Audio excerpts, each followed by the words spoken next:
नगर का राजा बहुत ही क्रूर था। वह नई नवेली लड़कियों से शादी करता और कुछ दिन मजे करके उन्हें बिना वजह कारागार में डाल देता। वह अब तक कई लड़कियों को कारागार में डाल चुका था। उज्जैन के लोग उसके खिलाफ कुछ बोलने से डरते थे, क्योंकि राजा वेश बदलकर नगर में घूमता था। यदि वह किसी को अपने खिलाफ कुछ कहते हुए सुन लेता तो अपने सैनिकों को भेजकर उसे कारागार में डाल देता। एक दिन राजा चूड़ी वाले का वेश धारण कर नगर के पास एक गांव में पहुंचा। वहां उसने एक चबूतरे पर बैठकर चूड़ियां बेचनी शुरू कर दी। उसी गांव में एक गरीब किसान की बेटी चंद्रावती भी रहती थी, जो अत्यंत सुंदर थी। चंद्रावती ने भी राजा से चूड़ियां खरीद कर पहनी तो चंद्रावती की सहेलियों ने मजाक करते हुए कहा, चंद्रावती, तेरे हाथों में ये चूड़ियां कितनी सुंदर लग रही हैं। एक सहेली ने हंसते हुए कहा, तू खुद इतनी सुंदर है कि तुझे देखकर राजा भी मोहित हो जाएगा और तुझसे विवाह कर लेगा, फिर तुझे अपनी रानी बनाकर महल में रखेगा। इस पर चंद्रावती ने दृढ़ता से कहा, मैं उस दुष्ट राजा से कभी विवाह नहीं करूंगी। सहेली ने फिर मजाक में कहा, लेकिन अगर राजा तुझसे जबरदस्ती ब्याह कर ले गया तो? चंद्रावती ने आत्मविश्वास से जवाब दिया, अगर उसने ऐसा किया तो मैं उसे सबक सिखाकर उसकी अक्ल ठिकाने लगा दूंगी।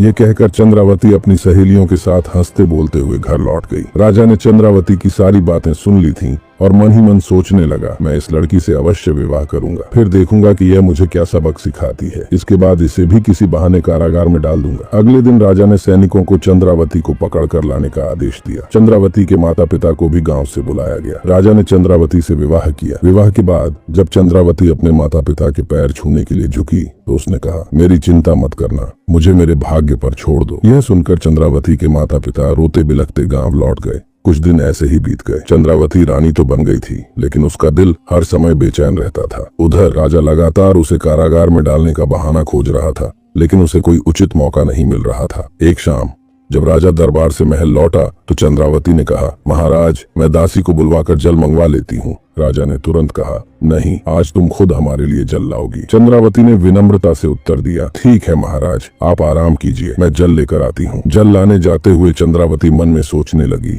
राजा ने अवश्य ही कोई चाल चली है, मुझे सतर्क रहना होगा, बुद्धिमानी से काम लेना होगा। चंद्रावती ने मन ही मन सोचा। उधर राजा मन ही मन प्रसन्न था और सोच रहा था, आज चंद्रावती की गलती पकड़ने का अच्छा अवसर है। अगर वह पीने का पानी लाएगी तो मैं कहूंगा कि हाथ पांव धोने के लिए जल चाहिए था, और यदि वह हाथ पांव धोने का जल लाएगी तो कहूंगा कि पीने के लिए चाहिए था। कुछ ही देर में चंद्रावती बड़े पात्र में जल लेकर लौटी। राजा ने उसे देखते ही कहा, हमने पीने के लिए जल मंगवाया था और तुम हाथ पांव धोने के लिए यह बड़ा पात्र लेकर आई हो। चंद्रावती ने शांत स्वर में उत्तर दिया, महाराज, मेरी बात सुनिए, जब कोई बाहर से आता है तो पहले उसे हाथ पांव धोने के लिए जल दिया जाता है और उसके बाद पीने के लिए जल दासी लेकर आएगी। चंद्रावती ने विनम्रता से कहा, मैंने उसे पहले ही कह दिया है, तब तक आप हाथ पांव धो लीजिए। उसी समय दासी भी जल लेकर पहुंच गई। राजा को समझ आ गया कि चंद्रावती ने अपनी बुद्धिमानी से उसे मात दे दी है। उसने मन ही मन सोचा, आज तो ये बच गई, लेकिन अगली बार इसे नहीं छोड़ूंगा। कुछ दिन बाद राजा चंद्रावती के साथ विश्राम कक्ष में बैठा था और गहरी सोच में डूबा हुआ था। वह विचार कर रहा था, बहुत समय हो गया, अब जल्दी ही किसी बहाने चंद्रावती को कारागार में डाल देना चाहिए। तभी एक सैनिक आया और बोला, महाराज की जय हो, चंदन नगर के राजा ने अपना दूत भेजा है। सैनिक ने सूचना दी। राजा ने कहा, ठीक है, उसे अंदर भेज दो। दूत ने अंदर आकर कहा, महाराज की जय हो, हमारे राजा ने अपने राज्य की वर्षगांठ के उपलक्ष्य में आपके लिए यह मिठाई भेजी है। यह सुनकर राजा प्रसन्न होते हुए बोला, वाह, राजा ने हमारे लिए मिठाई भेजी है, तब तो हम इसे अभी खाएंगे। राजा ने मिठाई का एक टुकड़ा उठाया ही था कि चंद्रावती ने अचानक उसके हाथ पर मारकर मिठाई नीचे गिरा दी। राजा क्रोध में बोला, चंद्रावती, तुमने हमारे मित्र राजा की भेजी हुई मिठाई गिरा दी, तुम्हें इस गलती की सजा मिलेगी। राजा क्रोध में बोला, लेकिन चंद्रावती शांत स्वर में बोली, महाराज, मैंने कोई गलती नहीं की है, बल्कि मुझे तो इसके लिए पुरस्कार मिलना चाहिए। राजा हंसते हुए बोला, अवश्य, हम तो तुम्हें कारागार का पुरस्कार देंगे। सैनिकों, चंद्रावती को बंदी बनाकर ले जाओ और कारागार में डाल दो। चंद्रावती ने विनम्रता पूर्वक कहा, ठहरिए महाराज, मुझे कारागार में डालने से पहले इस मिठाई का परीक्षण कर लीजिए। राजा गुस्से से बोला, परीक्षण? ये तुम्हारी कोई चाल है, लेकिन इससे तुम सजा से नहीं बच सकती। चंद्रावती ने दृढ़ता से उत्तर दिया, महाराज, मुझे अपनी गलती पर सजा स्वीकार है, परंतु एक बार इस मिठाई को किसी कुत्ते या बिल्ली को खिलाकर देख लीजिए। चंद्रावती ने दृढ़ स्वर में कहा। यह सुनकर वहां खड़ा दूत घबरा गया और सोचने लगा, मुझे यहाँ से भाग जाना चाहिए, नहीं तो राजा मुझे फांसी पर चढ़ा देंगे। राजा ने तुरंत आदेश दिया, सैनिकों, पहले इस दूत को बंदी बना लो, फिर किसी कुत्ते या बिल्ली को यह मिठाई खिलाओ। सैनिकों ने दूत को पकड़ लिया। तभी दूसरा सैनिक एक बिल्ली को ले आया और उसे मिठाई के पास छोड़ दिया। जैसे ही बिल्ली ने मिठाई खाई, वह तड़प कर मर गई। ये देखकर राजा चौंक कर बोला, अरे, इसमें तो जहर था। चंद्रावती ने शांत स्वर में कहा, हाँ महाराज, मिठाई में जहर मिला था। मैंने दूध के चेहरे के हाव भाव से ही यह समझ लिया था। वैसे भी किसी बाहर से लाई गई वस्तु को बिना परीक्षण के खाना खतरनाक हो सकता है, चंद्रावती ने कहा। राजा सोचने लगा, ओह, चंद्रावती ने मुझे मरने से बचा लिया, लेकिन खुद भी सजा से बच गई। खैर, अगली बार इसे कारागार में डाल ही दूंगा। फिर राजा ने कहा, चंद्रावती, तुमने अच्छा काम किया है, हम तुमसे यही आशा करते हैं। कुछ दिन ऐसे ही बीत गए, लेकिन राजा को चंद्रावती को सजा देने का कोई बहाना नहीं मिला। एक दिन राजा ने कहा, चंद्रावती, आज हम शिकार पर जा रहे हैं, शाम तक लौट आएंगे। चंद्रावती बोली, ठीक है महाराज, मैं आपकी प्रतीक्षा करूंगी। राजा कुछ सैनिकों के साथ शिकार पर निकल गया, लेकिन ये शिकार केवल एक बहाना था। असल में राजा चंद्रावती को फंसाने के लिए नई चाल चल रहा था। जंगल में पहुंचकर उसने सैनिकों से कहा, आज मौसम बहुत अच्छा है, हम कोई शिकार नहीं करेंगे, तुम महल जाओ और रानी चंद्रावती को यहाँ लेकर आओ, आज हम सैर करेंगे। सैनिक ने कहा, जो आज्ञा महाराज। सैनिक महल पहुंचा और चंद्रावती से बोला, रानी साहिबा, महाराज ने संदेश भेजा है कि आज का मौसम बहुत सुहावना है, वह चाहते हैं कि आप जंगल में उनके साथ सैर करें। चंद्रावती सोचने लगी, ये राजा की कोई नई चाल लगती है। कुछ सोचकर उसने कहा, सैनिक, तुम महाराज से जाकर कह दो कि मैंने जंगल में आने से मना कर दिया है। चंद्रावती ने स्पष्ट कहा। सैनिक ने चिंतित स्वर में कहा, लेकिन रानी साहिबा, महाराज को ये सुनकर क्रोध आएगा। चंद्रावती ने दृढ़ता से उत्तर दिया, तुम वही करो जो मैंने कहा है, और ये मत भूलो कि मैं उज्जैन नगरी की रानी हूँ। सैनिक वापस जंगल लौटा और राजा से कहा, महाराज, रानी ने जंगल में आने से इनकार कर दिया है। ये सुनकर राजा गुस्से में बोला, उसने हमारे आदेश को मानने से इनकार कर दिया, हम उसे इस अपराध की सजा अवश्य देंगे। तुरंत महल के लिए प्रस्थान करो। महल पहुंचते ही राजा सीधे चंद्रावती के कक्ष में गया और गुस्से में बोला, चंद्रावती, हमने तुम्हें जंगल में बुलाया था, लेकिन तुमने वहां आने से इनकार कर हमारे आदेश का उल्लंघन किया। आज तुम्हें इस अपराध की सजा अवश्य मिलेगी। राजा क्रोध में बोला, लेकिन चंद्रावती शांत स्वर में बोली, महाराज, मैंने कोई अपराध नहीं किया और न ही आपके आदेश का उल्लंघन किया है, बल्कि मैंने उस सैनिक के साथ जाने से इनकार करके आपको एक बड़ी मुसीबत से बचाया है। राजा ने हैरानी से पूछा, मुसीबत? वह कैसे? चंद्रावती ने समझाते हुए कहा, आपने उस सैनिक के साथ कोई लिखित संदेश या निशानी नहीं भेजी थी। ऐसे में मैं कैसे मान लेती कि वह सैनिक वास्तव में आपका दूत था? वह चंदन नगर के शत्रु राजा का गुप्तचर भी हो सकता था। यदि वह मुझे धोखे से अपने साथ ले जाता तो आपका कितना बड़ा अपमान होता। राजा ये सुनकर कुछ देर सोचता रहा। उसे महसूस हुआ कि चंद्रावती सही कह रही है, लेकिन वह भीतर ही भीतर गुस्से से भर गया। फिर से बच गई, उसने मन ही मन सोचा। अब मैं इसे एक पल भी सहन नहीं कर सकता, आज इसे कारागार में डालकर ही दम लूंगा। राजा ने कठोर स्वर में कहा, चंद्रावती, तुम अधिक बातें बनाकर अपने आप को बुद्धिमान दिखाने की कोशिश करती हो। इस चालाकी के लिए हम तुम्हें कारागार की सजा देते हैं। चंद्रावती ने शांत लेकिन दृढ़ स्वर में उत्तर दिया, महाराज, आप किसी असहाय लड़की को जबरदस्ती रानी बनाकर फिर बड़ी आसानी से कारागार में डाल सकते हैं, लेकिन यदि आप विजयनगर की राजकुमारी को अपनी रानी बनाकर दिखा दें, तभी आपकी बहादुरी का प्रमाण होगा। राजा तमतमाकर बोला, हमें क्रोध मत दिलाओ, हम किसी से भी विवाह कर सकते हैं। चंद्रावती मुस्कुराई और बोली, ठीक है महाराज, यदि आप विजयनगर की राजकुमारी को रानी बनाकर नहीं ला सके तो आपको किसी भी लड़की को कारागार में डालने का अधिकार नहीं होगा। राजा ने गर्व से कहा, ठीक है, हम कल ही विजयनगर के लिए प्रस्थान करेंगे, लेकिन याद रखना, राजकुमारी को साथ लेकर लौटते ही तुम्हें कारागार में डाल देंगे। अगले दिन राजा घोड़े पर सवार होकर विजयनगर की ओर निकल पड़ा। कई दिन की यात्रा के बाद आखिरकार वह विजयनगर पहुंच गया। वहां पहुंचकर उसने सोचा, यह नगरी तो अत्यंत सुंदर है, यहाँ की राजकुमारी भी अवश्य ही बहुत सुंदर होगी। विजयनगर की राजकुमारी चंद्रा ने पहले से ही घोषणा करवा रखी थी, जो कोई भी इस कुएं से जल निकालकर पूरे नगर वासियों को जल पिलाएगा, मैं उसी से विवाह करूंगी। ये घोषणा सुनकर राजा सोचने लगा, अरे फिर तो राजकुमारी से विवाह करना बेहद आसान है, ये काम तो मैं बड़ी आसानी से कर लूंगा। वह तेजी से अपना घोड़ा दौड़ाता हुआ महल के दरवाजे पर पहुंचा। सैनिकों ने तुरंत राजकुमारी को सूचित किया, राजकुमारी जी, उज्जैन नगर के राजा यहाँ आए हैं और आपकी शर्त पूरी करना चाहते हैं। राजकुमारी ने राजा से कहा, राजा जी, एक बार फिर सोच लीजिए, यदि आप शर्त पूरी नहीं कर सके तो आपको बंदी बना लिया जाएगा। पहले भी कई राजा और राजकुमार यहाँ बंदी बनाए जा चुके हैं।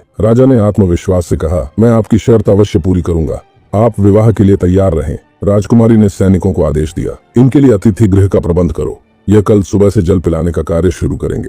अगले दिन सुबह राजा ने कुएं से जल निकालकर नगरवासियों को पिलाना शुरू किया। सुबह से दोपहर हो गई, फिर शाम, लेकिन नगरवासियों की भीड़ कम होने का नाम नहीं ले रही थी। राजा बुरी तरह थक चुका था। वह सोचने लगा, अब तो खड़ा होना भी मुश्किल हो रहा है और भीड़ है कि खत्म होने का नाम ही नहीं ले रही। थकान से चूर राजा जब कुएं से पानी निकालने के लिए उठा तो उसके कदम लड़खड़ा गए और वह कुएं की मुंडेर पर गिर पड़ा। ये देखकर नगरवासी चिल्लाए, देखो राजा गिर पड़ा, कोई इन्हें उठाओ। लेकिन वहीं खड़े सैनिकों ने कड़कते हुए कहा, ठहरो, राजा को कोई हाथ नहीं लगाएगा, हम इन्हें बंदी बनाकर राजकुमारी के पास ले जाएंगे। राजा सोचने लगा, हे भगवान, मैं यहाँ क्या सोच कर आया था और क्या हो गया। सैनिक राजा को पकड़कर राजकुमारी चंद्रा के पास ले गए। राजकुमारी ने गंभीर स्वर में कहा, राजा, आप मेरी शर्त पूरी करने में असफल रहे, अब आपको कारागार में रहना होगा। राजा को कारागार में डाल दिया गया। कुछ दिनों तक राजा वापस नहीं लौटा तो चंद्रावती को चिंता होने लगी। उसने कुछ गुप्तचरों को राजा की खोज में भेजा और कहा, मुझे महाराज का पता लगाना है, इस काम के लिए तुम्हें उचित इनाम मिलेगा। कुछ दिनों बाद गुप्तचर लौटकर आए और बोले, रानी जी, महाराज विजयनगर में बंदी बनाए गए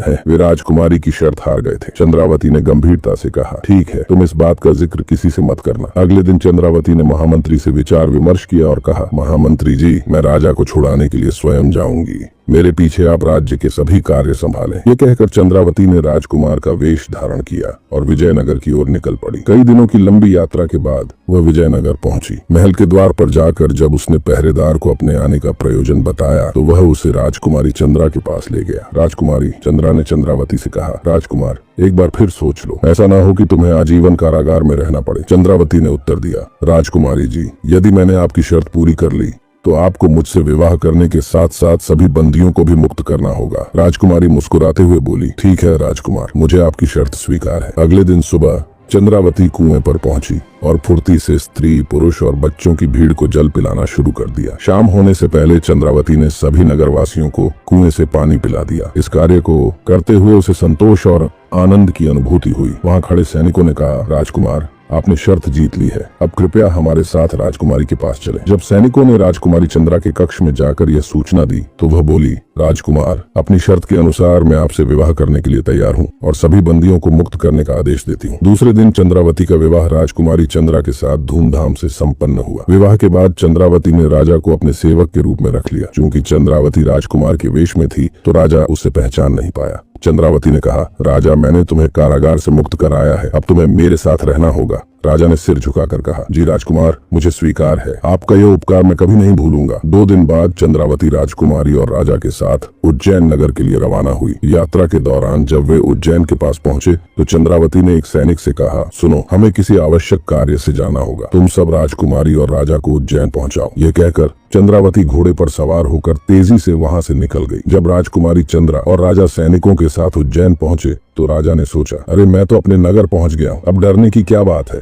यहाँ का राजा तो मैं ही हूँ, इस राजकुमारी को भी अपने महल ले जाऊंगा। राजा ने ऊंचे स्वर में कहा, सुनो, मैं इस नगर का राजा हूँ, तुम सबको मेरा आदेश मानना होगा, यदि नहीं माना तो मैं तुम्हें अपने सैनिकों से कैद कराकर कारागार में डलवा दूंगा। इसके बाद राजा सबको अपने महल ले गया। महल में पहुंचते ही राजा ने चंद्रावती को अपने कक्ष में बुलाया। चंद्रावती ने पूछा, आप आ गए महाराज, कई दिनों से मैं आपकी प्रतीक्षा कर रही थी। राजा ने गर्व से कहा, हम विजयनगर की राजकुमारी चंद्रा को अपनी रानी बनाकर लाए हैं, अब तुम्हें शर्त के अनुसार कारागार में रहना होगा। चंद्रावती चंद्रा के पास जाकर बोली, राजकुमारी चंद्रा तो सचमुच बहुत सुंदर है, लेकिन क्या सच में महाराज ने आपको शर्त जीतकर रानी बनाया है? राजा ने उत्तर दिया, राजकुमारी चंद्रा तुम्हारे सामने बैठी है, फिर तुम ऐसा प्रश्न क्यों कर रही हो? चंद्रावती ने गंभीर स्वर में कहा, महाराज, आप झूठ बोल रहे हैं, ये तो मुझे पता है, क्योंकि राजकुमारी चंद्रा और मैं सहेलियां हैं। जिस राजकुमार ने राजकुमारी चंद्रा से विवाह किया था वह और कोई नहीं बल्कि मैं स्वयं थी। चंद्रावती ने आगे कहा, मैं और राजकुमारी चंद्रा ने मिलकर यह योजना बनाई थी। हमारा विवाह केवल एक नाटक था ताकि आपको सबक सिखाया जा सके।